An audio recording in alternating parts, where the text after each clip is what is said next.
threshold for applying or not boron for most crops.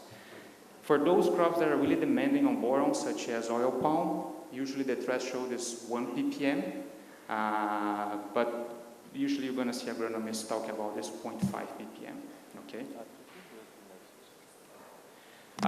So boron in soil solution, as you guys can see in this graph on the left, thinking of boron equilibrium for the most of the soil, thinking of the pH range, the main form of boron in soil solution is boric acid. Boric acid doesn't have any charge, right? So this is why you understand why boron is easily lost through leaching. And also, boron moves in the soil through mass flow because it doesn't have any charge. It moves just like nitrogen. It goes by the transpiration system. So if you have water, and if you have plants pumping that water through the transpiration process, this is how the boron will get to the root system, the rhizosphere, and then the plants will be uptaking boron. So it goes by mass flow. Like you can see, nitrogen is about 99% of nitrogen moves through mass flow, and for boron is 97%. It also helps us to understand why, and we know that there is a fine line for boron between adequate supply and toxicity. And two things will play there. First of all is because boron moves in the soil through mass flow, so moves easily. And also plants don't spend any energy to uptake boron. It's a passive process. It goes by the concentration gradient. So if you have a lot of boron getting to the root system, easily that boron will be uptaken by the plant. So this is when you can get some toxicity level. So for the India case, I believe you guys have seen these figures today, at least with two presenters. So this was published in 2018, a paper. So we would say that, do you remember that threshold I gave you, 0.5 ppm? And nowadays we're classifying that 23% of India's soils, they are in that situation. It's going to be here on the left. They are in that situation where it's less than 0.5 ppm. I believe they took a total of more 2,000 samples throughout the country, or 200,000 samples throughout the country. But if you start adding those soils where the limit is between, where the boron content is between 0.5 and 0.7, which would be the gray line, so meaning those soils that might be under intensive cropping system. So in 1 year might be adequate, but depending on the crop removal, you might also go to the deficient level. So that combined can get to about 40-45%. So it's thinking on the size of this country. We're talking about a lot of land out there, arable land, that might be under boron deficiency. And for sure, we need to have a balanced kind of management system to make sure that farmers are getting the most when they are investing on seeds or some other nutrients. As Andrew said before, and maybe someone else, in agronomy, we always talk about what is the next limiting factor. If I understand correctly over here, farmers have done a good job on NPK, right? But once you suffice that, you got to think, what is the next limiting factor? And we can see that globally, it's getting for micronutrients. The major two for sure, it's zinc and boron in that order. But when you suffice that, what is the next limiting factor? And thinking that farmers usually thinking on seeds, that's a heavily cost for farmers, depending on the crop, but I would say mostly maybe 40 to 50% of the cost might be on seed. So you are buying that genetics and you want to make sure you're going to exploit the maximum potential of that genetics. So a balanced fertilization is for sure more than halfway through. Factors that impact boron availability in the soil, pH is one. So usually if you have a soil and you start liming that soil, start applying lime to raise the pH. Starting with pH 6.5, as you guys can see in this graph, you start absorption of boron by clay minerals, in this case iron and aluminum oxide. Meaning if you apply too much lime and on the top of that you apply boron fertilizer, that boron will be tied up in the soil, will not be plant available. So you need to manage your pH as well to make sure that the boron you apply is going to be plant available. So usually if you start increasing pH too much, you start decreasing boron availability to the plant. Water is another factor. I mentioned boron moves through mass flow. So if you reduce the amount of water in the soil, you also reduce how much boron you start getting to the root system. You start having deficiency as well. Texture is another one, like thinking on a sandy soil and a clay soil. Usually on sandy soils, you're going to have more of that boron in the soil solution because it has less absorption. But at the same time, if you have starting too much rain, it's going to leach more easily than a clay soil. So these are some of the factors we need to take in consideration when managing boron fertilization. So sources of boron. My colleague here in India shared with me. These are the boron fertilizers that are approved to be used in India. There might be some other sources that are being used in other countries, but these are what you guys have available to be used in India. On the top, this is what we call borax. I believe this is the most traditional one, 10% boron. It is a sodium borate. The other two are also sodium borates, but usually they have 5 moles of water, and I would say on average 15% boron, in this case elemental B, 100% water soluble. Then number 3, that will be boric acid. Boric acid, as you got, plants uptake boric acid, so it makes sense why boric acid is a boron fertilizer. The problem with boric acid, thinking on the technical point of view, is because when you apply boric acid, it's already boric acid, right? And quite leachable. It's like for nitrogen, when you apply too much nitrate, and we know nitrate leaches really readily. So if you apply boric acid and you have in a sandy soil with a lot of rain, the likelihood for you to lose most of that boron is quite high. Then we also have sodium octaborate. You guys might have heard about Solubor. It's a quite soluble source. Usually people use this one for fertigation or foliar application because you can bring it to solution relatively easy. And then anhydrous borax is also sodium borate, but with no water. You have there a mineral called colamanite. It's a mineral, it's not a refined borate. It has some magnesium in its formula, which decreases its solubility. So usually you're going to see in the industry a classification what we're calling refined borates and minerals. And I would say here the example for mineral is colamanite.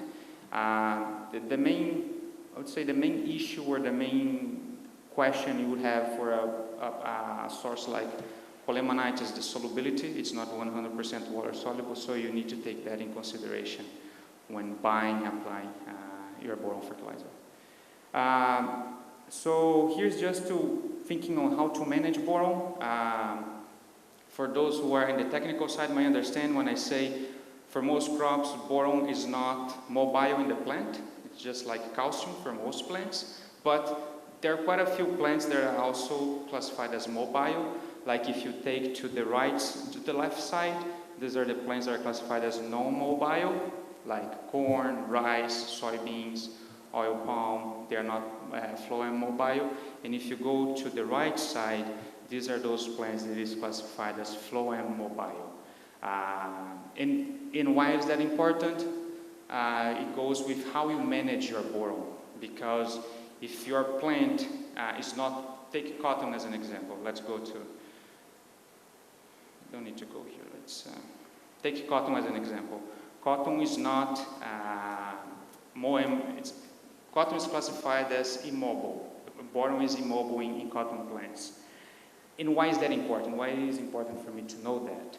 It's just thinking that usually for this type of crops, soil application makes more sense and might be more economically feasible, because if you want to supply all boron through foliar application in a plant that is not phloem mobile, usually you need to have multiple applications, because if you apply here in this leaf, and since you're still having growth, it means that if it is not phloem mobile, the boron you apply here will not move, will stay here, will not go to the new growth points. Like taking in comparison nitrogen. Nitrogen is more phloem mobile, so if you apply here, plants start growing, plants will be able to take that nitrogen and move to the new growing points.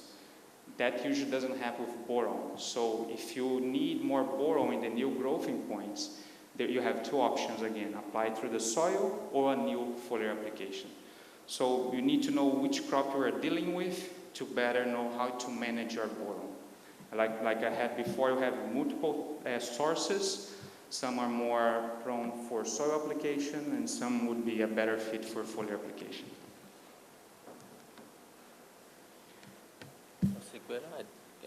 Almost there. So last 3 slides, just want to show you, I talk about what does in the plants, what does in the soil. Now just showing you a little bit of data. This is a work done by International Zinc Association in China. And you guys can see here for different crops, what is the impact of applying boron when comparing with the standard fertilization, meaning no boron. You guys can see here on average quite substantially yield increase only by applying this micronutrient. So like I said, it's an essential micronutrient, and where you have soils that are deficient in boron, the likelihood to get a return on your investment is quite high. And here, just to show a recent example, that's in Vietnam. We are developing that market.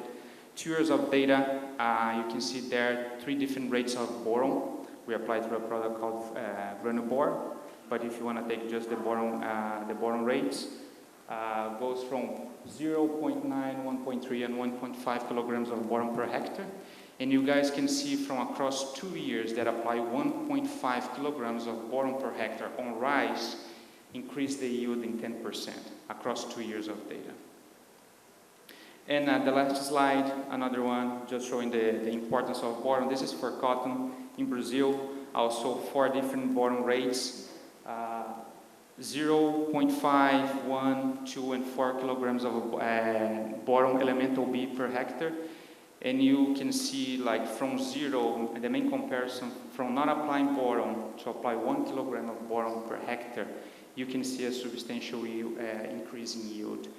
Most likely that will be the economic rate, because if you apply 2 and 4, you didn't see too much of an increase. But again, one of the several examples that show importance of boron for crop nutrition. And that will be it. I'm not sure if we have time for taking any questions or just later on. We'll give opportunity. Okay, after the third one. Thank you. Thank you. Yeah, big claps. Okay. Thank you very much, Dr. Clayton. I think on India's Teachers' Day, he has been more a teacher in defiance of his title, Global Market Development Manager. I think spoke less of business and more of science and academics. Thank you very much. And both of you have enlightened us on zinc and boron. So we will reserve the questions. Now get ready to your questions. After the third and last presentation of this particular session, you can share your questions. When you ask your questions, kindly be brief, tell your name, and indicate the person whom you are directing to. So Dr. Akriti Gupta is from the All India Institute of Medical Sciences, a premier health institute of our country, and she will be speaking to us on micronutrients in human health. So I think that will complete our understanding of the micronutrients. Dr. Akriti, this floor is yours now. Thank you so much. So I'm Akriti, as I introduced, and I'm going to work, so I'm working on nutrition, and I will be focusing on the medical side, which will not, which will be a little different from what has been discussed. So the outline would be the classification of nutrients as well as the burden and consequences of specific micronutrient deficiencies, that is iron, zinc, iodine, and vitamin A. So as we all know the classification, that is at micronutrient and macronutrient levels. So I'll first talk about iron. So iron, as we all know, is the carrier of oxygen and is the integral part of the enzyme systems. So iron deficiency is one of the leading causes of disability. It's the most important cause of disability across populations. So as we can see that iron deficiency anemia affects all age groups and the effects are very serious. So it affects your cognition, following productivity, and can also lead to death in major cases as well. So in India, anemia is the second highest cause of maternal malnutrition. And mortality due to anemia contributes to 22% of the total maternal deaths per year. So if you look at the global burden, we can see a huge red on India. So because the prevalence of anemia in India is more than 50% across age groups. So the highest burden, as we see all over India, is in Southeast Asia. And according to the NFHS survey that was conducted, we can see that amongst children aged 6 to 59 months, non-pregnant women aged 15 to 49 years, pregnant women, and all women aged 15 to 49 years have a prevalence of more than 50% of anemia. The recent comprehensive national nutrition survey that was conducted in 2019, it was just recently launched like 2 days back, and they have come up with prevalence which is 15% lower, but still, since it is more than 20% of prevalence, it's a serious public health problem in India. So as we see the state-wise differentials in anemia levels, we can see that there's a lot of variation among states. And also we see that females specifically they have double the chance of having anemia as compared to men. So if we see from the iron markers, that is serum ferritin, we see that again the prevalence is really, really high, especially and it varies across the states of India. So if you look at the etiology of anemia, we would there are 3 different etiologies. We always generally feel that it is just iron, but it is not so. So there are 3 components, that is the genetic disorders, the inflammation, and nutrition. So as a matter of fact, only 50% of anemia is due to iron deficiency. Rest of the causes are not known. So what affects anemia, what causes anemia in the population is still needs to be figured out. So if we actually look at it, the proportion of iron deficiency in an anemia is 50% or lesser in the population. So if we are only focusing on giving iron supplementation, we will only be able to solve only 50% of the problem of anemia. We might not be able to address the complete nature of the problem. So the second important role is of environmental enteropathy. So India being a country where the water, sanitation and hygiene practices are not very adequate, we see that the role of environmental enteropathies and inflammation is really high. And we see that the proportion of iron deficiency that would cause anemia is even lower. It got reduced to 20% in preschool children and 25% in the non-pregnant women. So what are the reasons for the continued high prevalence of anemia? So first is that since we do not know the etiology of anemia, we don't know where to look forward to and how we need to address the situation.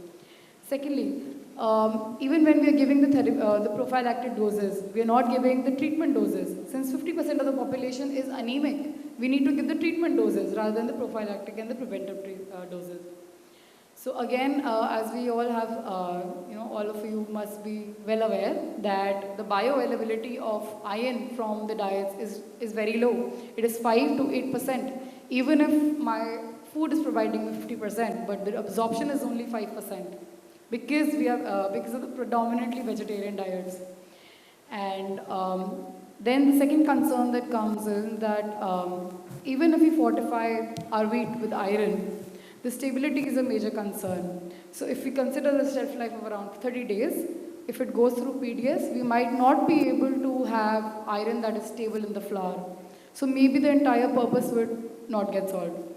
Secondly, we see that the improvement of hemoglobin using double fortified salt might also not be very effective because the growth is very slow, 0.5 grams per deciliter in a year. Then we come to, so again, coming to inadequate detection of, so again, hemoglobinopathies, which is a major cause of anemia, might not get detected because of the high cost of these tests. Then there are issues with the supply chain and the side effects. So it is not felt, so anemia is not considered as a felt need. It is something that is very easily, since we do not feel, we just feel tired, we try to just rest, but we don't feel that it is a felt need. Anemia is a felt problem or it's a disease. So, and the problems with supply chain are definitely there. So, coming on to zinc. As you all know, zinc plays a very central role in the immune system and in gene expression. So, the severe zinc deficiency can lead to growth retardation, skin lesions, diarrhea, impaired appetite.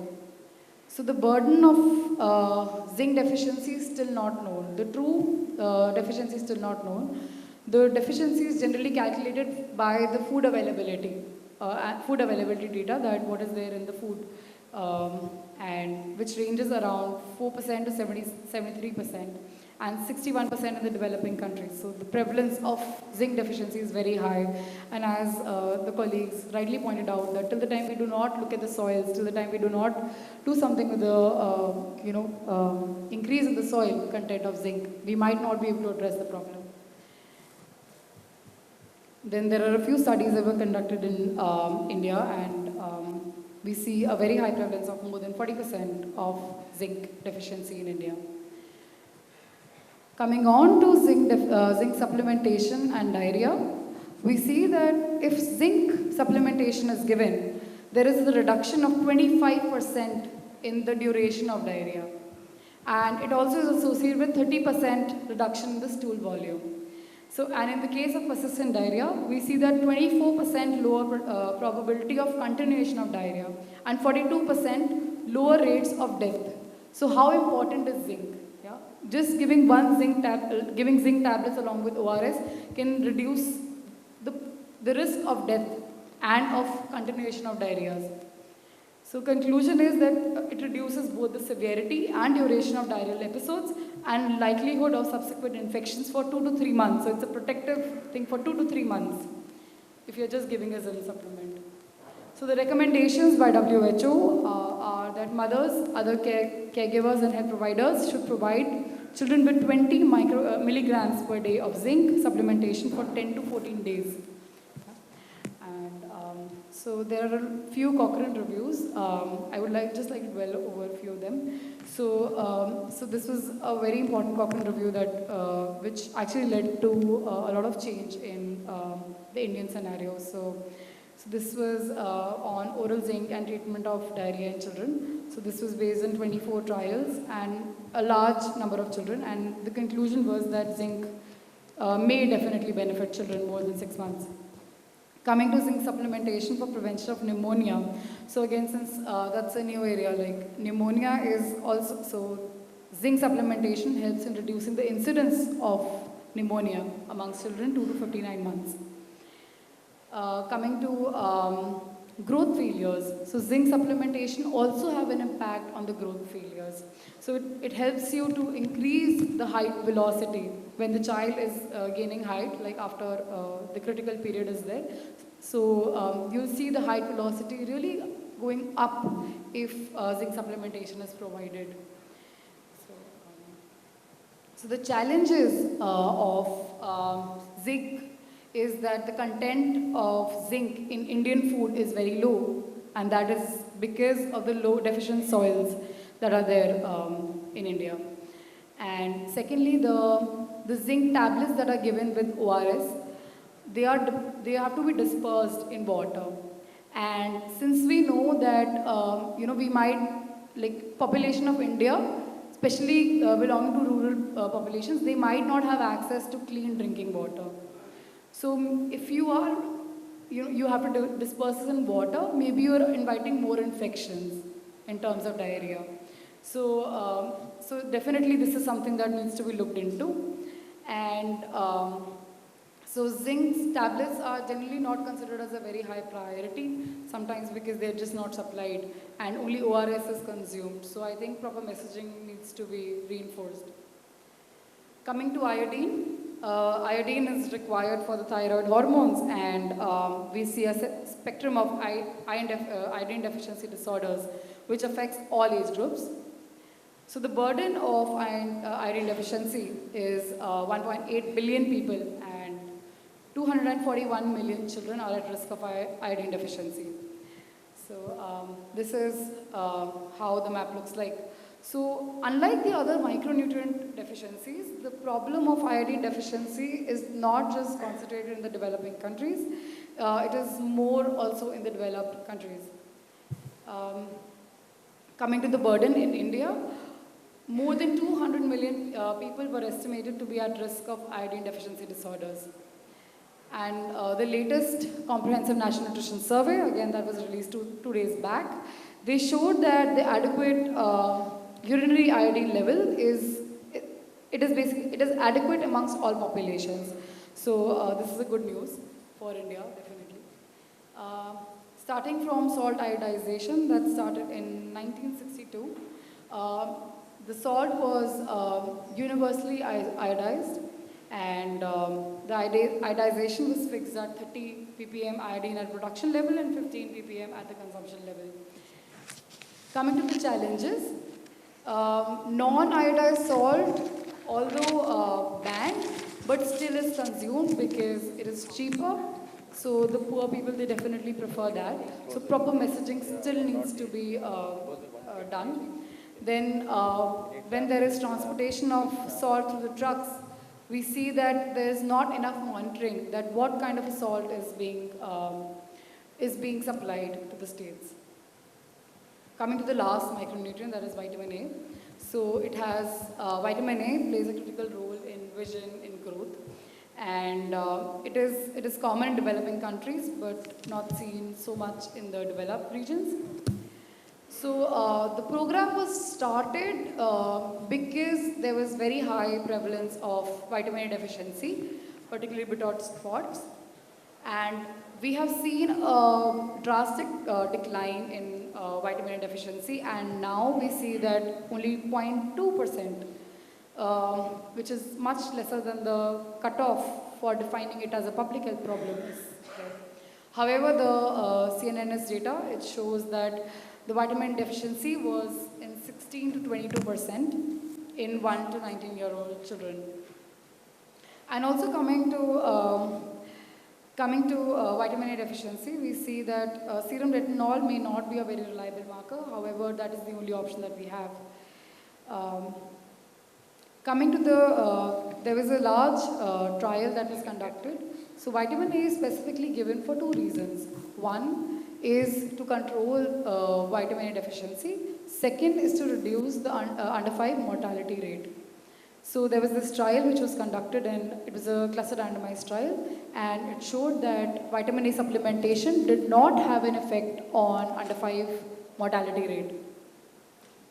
And when we are providing a mega dose of vitamin A, it is basically 150 times the RDA, that is the recommended dietary allowance.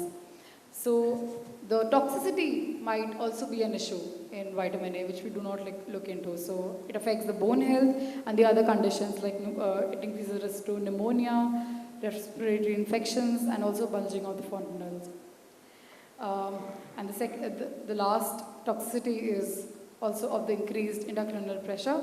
So when the brain is getting developed, so if there is pressure, the development might not be very good, and on the brain development. So again, looking at the cost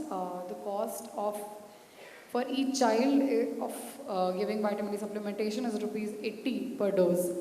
And if in India we consider the population to be 160 million under 5 children, the total cost is around 12,800 million that is being spent on vitamin A. So I think it's a great thing to think as in how much is vitamin A supplementation really necessary. Then coming to the challenges. So still we do not know the community level prevalence of vitamin A deficiency. because of the problem with the markers. And again, vitamin A supplementation is not considered as a felt need amongst the workers, so which leads to poor distribution of vitamin A. So if we want to achieve the global nutrition targets of 2025, that is reduction of stunting by 40%, of anemia by 50%, low birth weight by 30%, breastfeeding rates and wasting by 5%, we definitely need to do something about the micronutrient health of the population of India. So the key messages are that India has a high burden of various micronutrient deficiencies all across vulnerable groups, and there's a need to accelerate efforts to achieve control of these micronutrients, so starting from nutrition-specific interventions and nutrition-sensitive interventions. Specific ones are by increasing dietary diversity, micronutrient supplementation and food fortification, and nutrition-sensitive like control of infections and improvement of the wash practices. Thank you so much for your patience.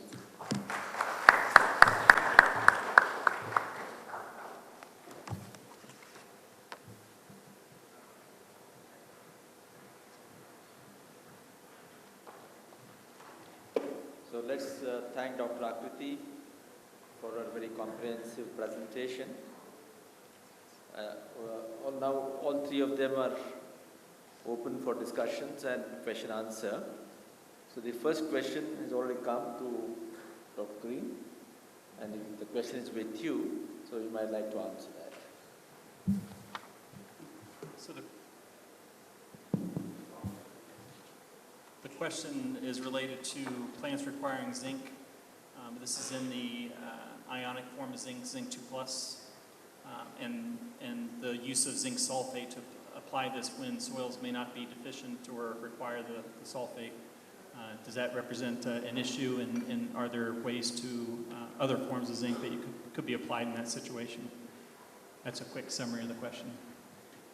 I think the answer is that zinc sulfate does represent a very good form for providing the zinc in its ionic form, because zinc sulfate has a very high level of solubility in the soils.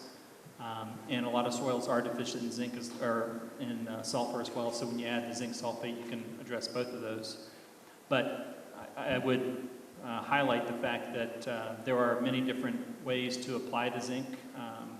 Zinc oxide is another good form. When you have acidic soils, for example, you can make use of the low pH to help with the solubility and allow the zinc to be available for the plants on a long-term basis. Zinc EDTA is another way to get the zinc to the crops in this situation. So we've not seen a situation where we see adverse effects really with the use of zinc sulfate because of the sulfur. There are a lot of soils that require that sulfur as well, but in those situations, certainly there are many different forms of zinc fertilizer that can be applied to address that problem. Thank you, Dr. Andrew. So the next question is to Dr. Clayton. Could you kindly read the question and then answer it? Okay, sure. The question is related to the trial show from Brazil, where we tried 0.5, 1, and 4 kilograms of elemental B per hectare. And the question was if this kind of response would be year over year, meaning would the farmer need to apply every single year boron? And also for the 4 kilograms of boron per hectare, what will be the impact on the soil quality? I would say, like the analogy I tried to make with boron with phosphorus and potassium. So if you apply to supply the crop uptake and crop removal by using this concept, and you are dealing with a soil that's naturally low in boron, so it means pretty much every single year you need to apply some amount of boron because you are always having some crop removal. So it goes by crop removal and how much initially you had in the soil. So I would say if 1 kilogram was the right rate for that low boron content soil, I would say year over year you most likely need to apply that same amount of boron. That's one thing. And what I show in that graph, yeah, I believe you guys remember, that was from 0 to 1, this is when you saw the yield increase. And from 1 to 2 and 4, there was a slight increase, but not economically. So the farmer, the position will be just for 1 kilogram of bottom per hectare per year. So they will not be applying 2 or 4 kilograms per hectare per year because that's not economically feasible. And for sure, if you keep applying too much of that high rate, at some point you might have a really high boron content, it might be toxic, but in that case, the position will be just for 1 kilogram of elemental B per hectare per year. Thanks for the question. Thank you, Dr. Clayton. So the next question is to Dr. Akriti. Dr. Akriti, can you read the question and answer, please? It's in the mic. Yeah? Yeah. All right. So the question is what are the ways and means to increase the bioavailability and absorption of iron in the human body? So the easiest way to do is by combining food rich in iron with vitamin C. So if the proportion is of 1 to 4, 1 milligram of iron and 4 milligram of vitamin C, you will see a absorption of more than 40, the absorption of iron will increase to 40%. But the important thing is that even when you're consuming tablets, so if you're consuming it with something like lemonade, it will definitely increase the absorption to more than 40%. And a few things that definitely you'll have to keep in mind is not having, so caffeine is that is present in tea and coffee. It inhibits iron absorption. So you have to make sure that tea is not consumed with food or with, or the tablets are not consumed with tea. So there should be a gap of at least an hour between meals and tea, which we generally don't do in offices. And the third thing that you can definitely do is germination of pulses. So once we do germination, sprouting of the pulses and legumes, we see a considerable amount of increase in iron bioavailability in the food items. And the other things can be improving dietary diversity of the food by including more and more green leafy vegetables and definitely proper messaging of increasing these food groups, iron-rich food groups. Thank you. Yeah. Thank you, Dr. Akriti. Sir, with your permission, sir. Yeah. Sir, with your permission. Yes. Yeah. Madam, thank you for response.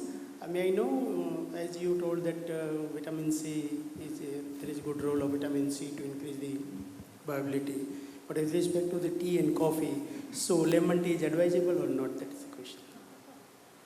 So, no. So, tea is again, anything which has caffeine has to be avoided. So tea will definitely have caffeine, even if it is lemon. All right. So I think Dr. Andrew, your next question. Could you kindly be brief because we need to close the session now? Sure. Okay. Yep. So the question is related to whether in China there is a program or a model for increasing the premium of the produce that has increased nutritional value, and whether or not something like that exists in India as well. In China, there actually is a very nice business model that one company has done where they provide farmers with the zinc fertilizer. They pay them a premium if they can increase the rice, in this particular case, up to a certain level of zinc content in the rice. And then that rice gets sold onto the marketplace as a premium product for a high level of zinc. I think it's a great model. There's other examples, apples and so forth, where you can pay a premium amount on the marketplace for having higher levels of zinc. I'm not aware of that occurring in India or elsewhere for that matter. I think it is a great business model that should be replicated in other parts of the world, including here, and that's something I would love to see some of the companies here in the room trying to push here in India. Yes. Okay, I have a question here for Dr. Sorry for my pronunciation. Chaudhary, thank you, for Bangladesh Agricultural University. The question was related with the response of rice to boron application. Like in the literature, yes, rice is considered no sensitive to boron deficiency.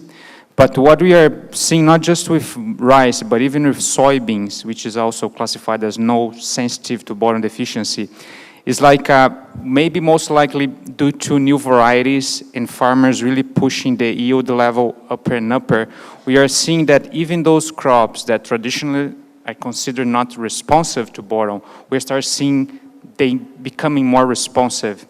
It's just because farmers, thinking on the limiting factor, farmers are taking care of everything else, so they have done a great job on NPKs.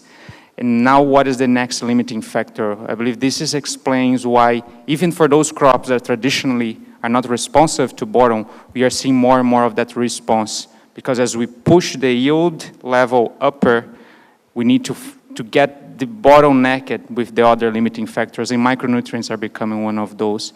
You also have a point regarding, like, usually it's flooded. In most countries, I believe here in Asia, predominantly is the flooded rice system.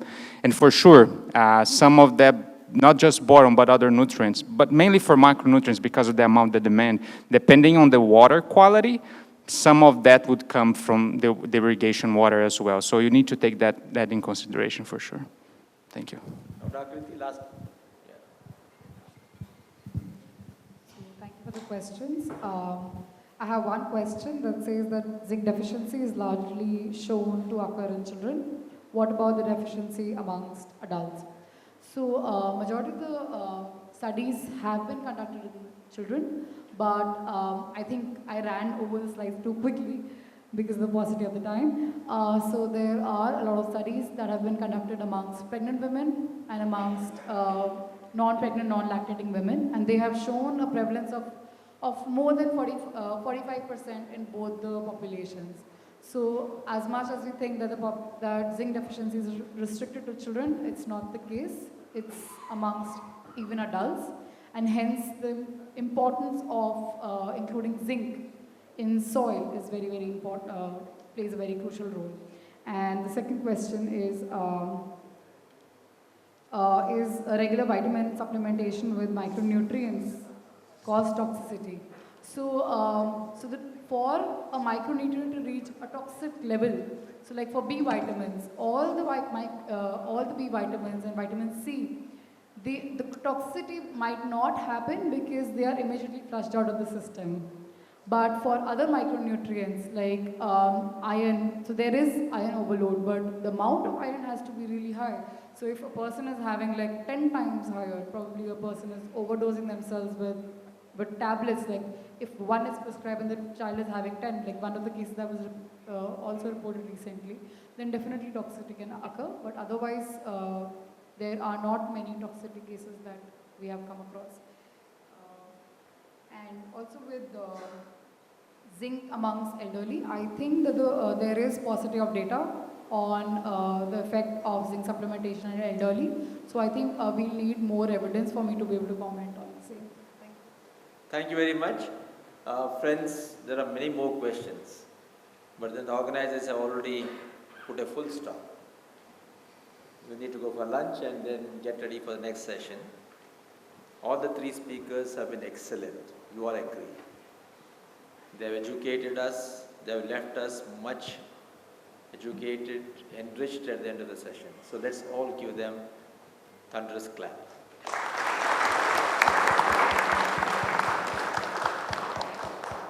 So I won't take any time because we all have discussed about the global burden of deficiency of micronutrients on crops, on soils, on human health, animal health.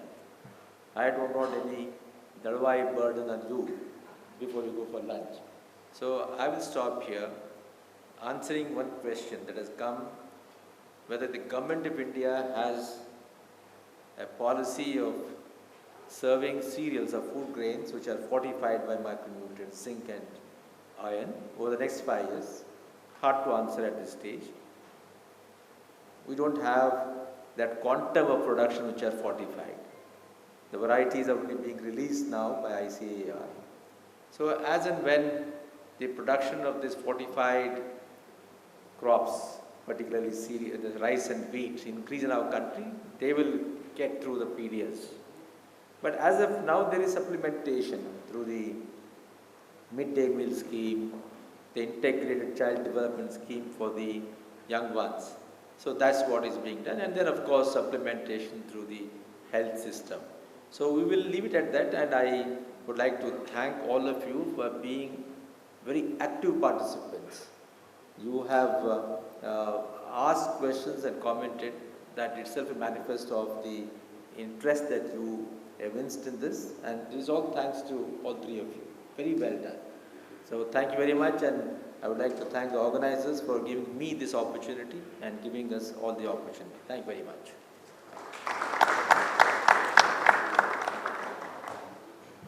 Thank you very much indeed, Dr. Talwai, for doing the honors of chairing this session. And it's been wonderful having you as the chair with your most informative opening and closing remarks. And may I request the chairman to do the honors on behalf of the organizers to present a token of gratitude and appreciation to our eminent speakers, to Dr. Andrew Green.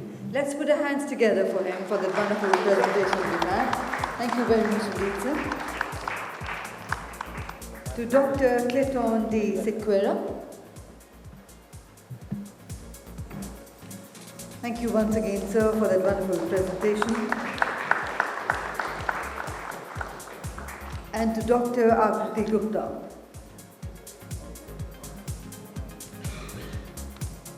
Thank you, ma'am, for the wonderful presentation we had from you.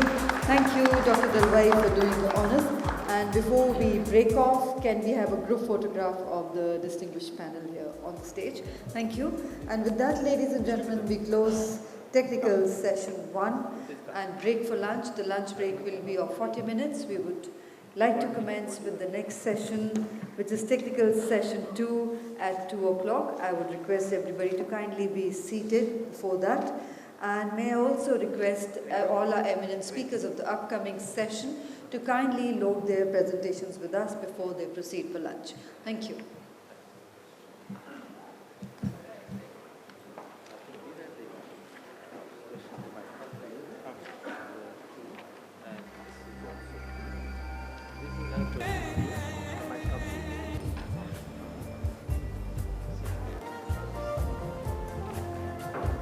This occasion, a very warm welcome to you.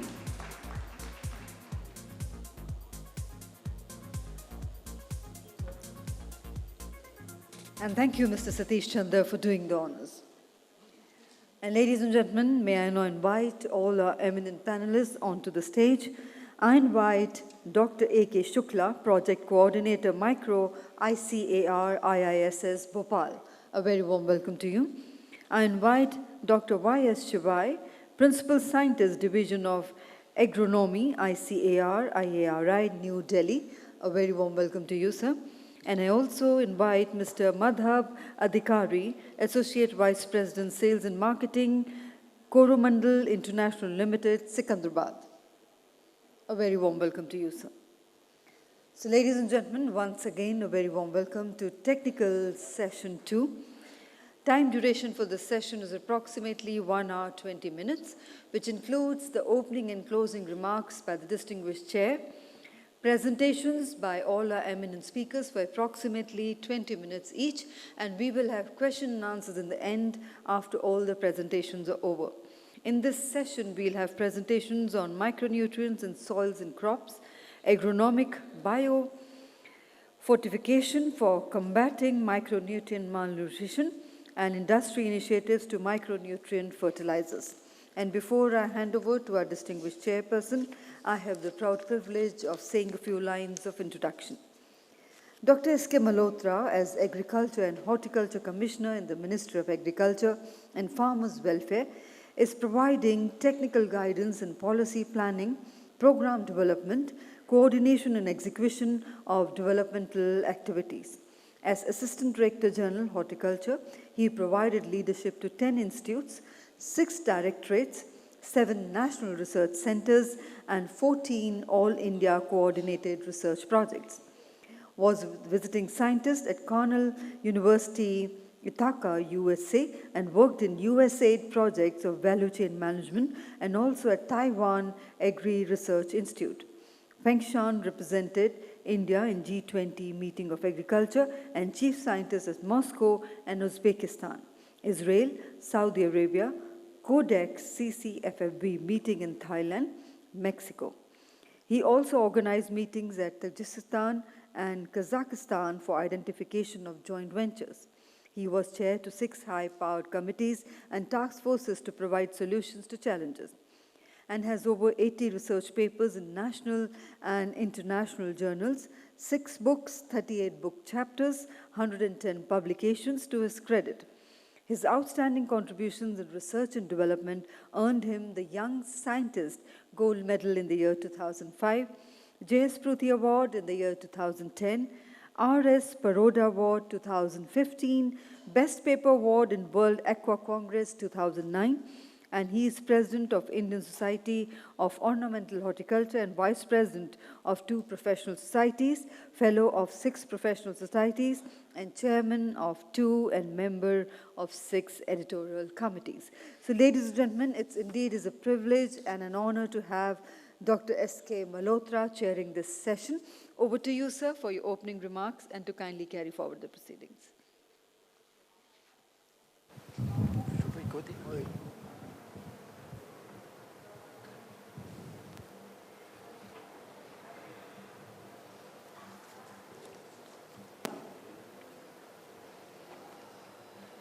Good afternoon, everybody here.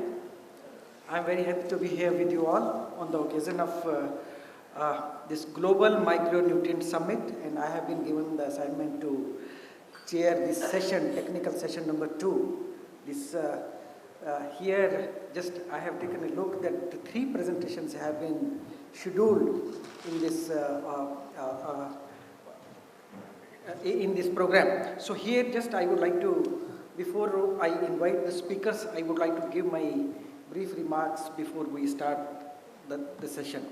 Well, friends, everybody is aware that here producing this nutritious and safe food sufficiently and sustainably is the ultimate goal. And many of these federal governments and state governments, they have their set plans, and several programs are being implemented. So here, Government of India, Ministry of Agriculture also implements National Food Security Mission program, as well as there are several other flagship programs. And this is the program which ensures the food security of the country, and I got the opportunity to, administer that scheme. And so this is the National Food Security Mission program. I would like to share the recent information because just we discussed today only that now India has achieved a record production of food grains, particularly cereals, pulses, and coarse cereals, nutrient cereals. Total, if I accumulate them, it goes to 285 million tons. This is a record production which has been achieved as per the 4th estimates of the 2018-19. Another one is 315 million tons of the horticulture produce that has been. Now these are the recent figures just we have analyzed. So here our focus is now that this is the one part, food production, food security. But food security is incomplete without nutritional security. So because I consider that this food security and nutritional security both are the 2 different sides of the same coin. So here now nutritional security is very important.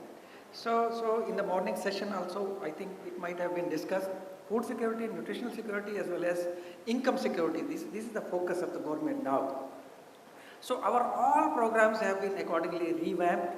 So our focus, I'll just bring back to the nutritional security, and I want to align it with the micronutrient. That is the theme area of this today's program. So micronutrients are again important, and here Ministry of Women and Child Development, they have started Poshan Abhiyan. This is the Poshan Abhiyan program which is going on. Poshan Abhiyan, that is again linked with the nutritional security part. So a kind of movement has been started, a kind of, I should say that a kind of mission program has been started that how we can further do that. So I want to align it with the micronutrients because we believe that micronutrients whatsoever we apply to the soil, those are being absorbed by the plants and further those are synced into the plant, where either it's a vegetative part or it's a productive part, grains may be, but grains, they are considered as the researchers say that they are the poor sink of this micronutrients, but it is essential. So many of the people, they say that we need to have nutrient use efficiency, but I say that we need to now focus on micronutrient use efficiency. This I believe. So here, friends, I will not speak much about that because we are keen to listen our speakers, and I believe that they will come out with some kind of concrete points, and they will work as a part of the roadmap that further how to move forward. Though Government of India has already initiated many programs, either it is a Pradhan Mantri irrigation program that's there. Irrigation program is also there, where we are promoting micro irrigation systems. So micro irrigation systems, again I am going to align it with our fertigation system. Because here, along with water use efficiency, we need to achieve nutrient use efficiency. And I was administrator of that program, Pradhan Mantri Krishi Sinchai Yojana, for 2 years. Then we set the guidelines and we made it compulsory that each and every unit whatsoever will be installed, it should have fertigation system along with. So one venturi is, that's the additional part. We have made it compulsory. It is mandatory that each and every micro irrigation system shall have fertigation system now. So we want to address both issues together. I mean, water use efficiency as well as nutrient use efficiency. So this is the one part. Another is, since I chair the Central Fertilizer Committee, so there are several issues, and even we are promoting these micronutrients because fortification is happening, and fortified customized products are now being received. Several proposals are coming, and we invite those proposals, and we encourage that industry should come forward for those proposals. So now I'll just invite the speakers to just come forward, and we will set the rules because we have limited time. Within that limited time we need to finish our talk. So 30 minutes have been proposed for each and every speaker. We will set the time, and accordingly after 25 minutes we will just give a siren. We will just give an alarm for the remaining 5 minutes, so that he needs to finish the talk into it. Thank you very much. I think we will enjoy this session. Okay.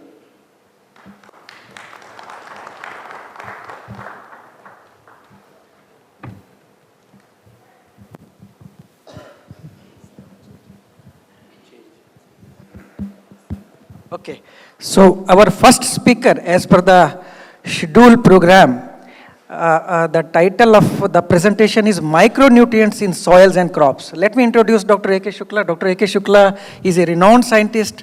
We know that he was looking after All India Coordinated Research Improvement Project related to these micronutrients, and his contributions are immense. I hope that you all will enjoy this talk, and his guidance will be really beneficial for us, and I know his contributions because he is in touch with us from the last many years. Dr. Shukla, time given is 30 minutes. Okay, please start. Thank you for good words. Good afternoon, friends, Honorable Chair, and dignitaries sitting in the hall, as well as my colleague speakers and the dais. This topic is micronutrient in soils and crops is a big topic covering so many aspects. However, I will try to summarize the things very quickly, and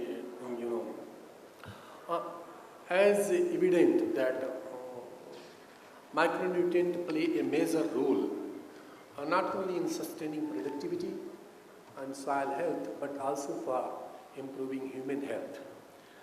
In the morning sessions, we have all learned how the micronutrients are impacting the human health. The key concern regarding the micronutrient in soil crop system are why micronutrients? Because we were using NPK till now, then secondary nutrient sulfur. Why so much emphasis on micronutrient?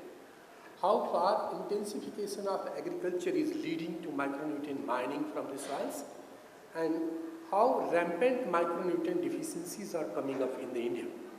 Whether the existing critical limits we use for the fertilizer recommendations are useful or need some revisions.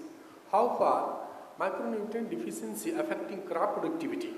Does micronutrient improves the macronutrient use efficiency? Then what is contribution of micronutrient in food and nutritional security, as our guest has spoken about this? Is there any link between soil micronutrient and human health? Or simply we are talking, this is a buzzword linking soil health with human health? How far existing micronutrients management of